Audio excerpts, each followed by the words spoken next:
ठाकुर जी अमावस्या को मिलने आए तो श्री जी बहुत व्याकुल हो गए कि ठाकुर जी दिख ही नहीं रहे, श्याम सुंदर दिख ही नहीं, दिख रहे हैं नेक नेक दिख रहे हैं। अब ये लाइट चली जाए तो उनकी आंख ही आंख दिखे बस, और तो कुछ दिखे वो ही ना, ऐसे कारिया ठाकुर हैं। तो श्री जी ने क्या किया, श्री जी ने जैसे ही अमावस्या को ठाकुर जी मिलने आए तो श्री जी बेचैन है गई।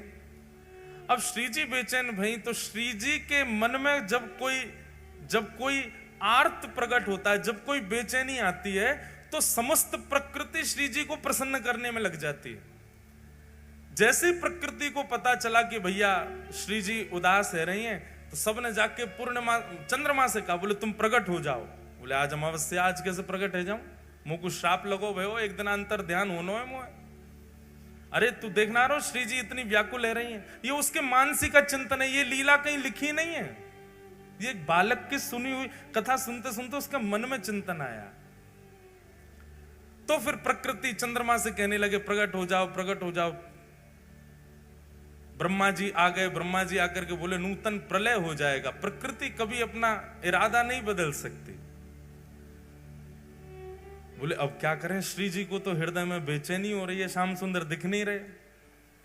तभी प्रकृति ने क्या किया, खूब सारे जुगनू जानते हैं, उनके पीछे लाइट टिमटिमाती रहती है, ऐसे जुगनू उड़ते हुए श्री जी के सामने आकर के बैठ गए। और श्री जी ने जुगनू को देख करके श्री जी प्रसन्न है गई। अब एक एक जुगनू श्री जी उठा रही हैं और श्याम सुंदर के जा अंग को दर्शन करना चाहे वहां वह जुगनू को हार बना करके श्रृंगार बना करके धारण करा रहे हैं। सिर पर मुकुट में धारण करायो, लड़ में धारण करायो, कानन में धारण करायो, ग्रीवा में धारण करायो, माला में धारण करायो, हस्त कमल के बाजू बंद में धारण करायो, कड़ूलान में धारण करायो, करधनी में धारण करायो, चरणन में धारण करायो, और सर्वांगीण श्री अंग पर जुगनू धारण करा करके अब श्री जी ने सामने श्याम सुंदर को खड़ो कियो तो श्याम सुंदर दिखन लगे। श्याम सुंदर दिखन लगे तो श्री जी नृत्य करने लगी, आनंद में भर गई। अब श्याम सुंदर जगमगा रहे हैं और उनको देख करके श्री जी आनंद में नहीं समा रही हैं, तो श्याम सुंदर को प्रकाश अभी धीमो धीमो है, पर श्री जी इतनी आनंद में आ गए कि श्री जी के तन की कांति श्याम सुंदर पर पड़ने लगी, और श्याम सुंदर और श्री जी दोनों की कांति बगल में बह रही यमुना जी में पड़ने लगी। जैसे यमुना जी में पड़ी तो दोनों की कांति यमुना जी में पड़ती तो जल में प्रकाश पड़ते ही प्रकाश विपरीत दिशा में जाता है। जैसे ही प्रकाश जमुना जी में पड़ो, जमुना जी से वो प्रकाश आकाश में गयो, और डूबके भये अमावस्या के चंद्रमा पर वो प्रकाश जैसे ही पड़ो तो अमावस्या को शरद पूर्णिमा को चंद्रमा प्रकट है और प्रिया प्रियतम को रास बिहार। जब उस बालिका ने ये मानसी का भाव बताया ना, मन इतना चैन पाया, मन में इतना आनंद हो गया। ऐसे चिंतन हमको क्यों नहीं आ रहे?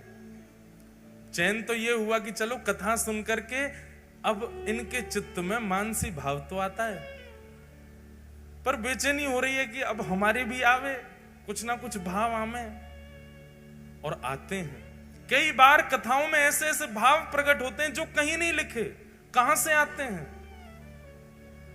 लीलाओं का चिंतन करो, उस लीला में स्वयं को व्यवस्थित करो, पर गुरुदेव के साथ व्यवस्थित करो। गुरु आपके संग रहेंगे तो आपसे अपराध नहीं बनेगा, लीला का विस्तार होगा और नाम जप और तीव्र हो जाएगा और तीक्ष्ण हो जाएगा और श्रेष्ठ हो जाएगा। इसलिए आज के बाद कभी भी नाम जप करो, बिना लीला के नाम जप मत करो। करो चलते फिरते उठते बैठते करो, ठीक है, वो एक नाम की एक विधा हो गई, पर कभी नाम में सुख लेना हो तो लीला के साथ नाम जप करो। तो सबसे पहले ठाकुर जी नाम प्रदान करते हैं गुरु के द्वारा, नाम के बाद नाम लीला प्रदान करता है, और नाम और लीला दोनों का घर्षण जब होता है तब रूप का दर्शन होता है, ठाकुर जी का रूप दिखता है। और जब नाम और लीला के घर्षण से रूप प्रकट होता है तब तीनों के प्रस्तुत होने से धाम की प्राप्ति होती है।